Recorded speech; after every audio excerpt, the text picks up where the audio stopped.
এক ভয়ংকৰ দুৰ্ঘটনাত পতিতৰ অসমৰ জনপ্ৰিয় কণ্ঠশিল্পীৰ জুবিন গাৰ্গ এতিয়া সামাজিক মাধ্যমত যেন সকলোৰে কান্দোনৰ ৰ'দ উঠিছে।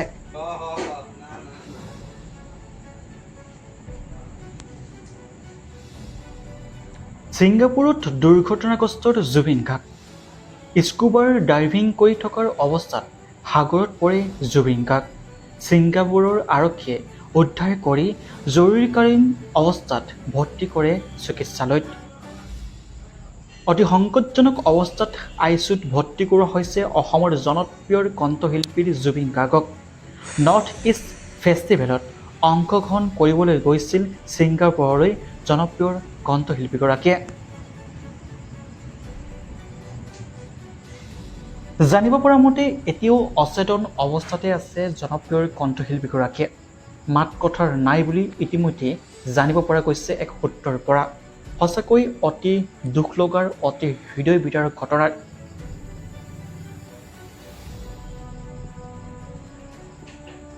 উল্লেখযোগ্য যে নৰ্থ ইষ্ট ফেষ্টিভেলত অংশগ্ৰহণ কৰিবলৈ গৈছিল জনপ্ৰিয় কণ্ঠশিল্পীগৰাকীয়ে আৰু তাৰ পাছতে এক দুৰ্ঘটনাত পতিত হৈ সাগৰত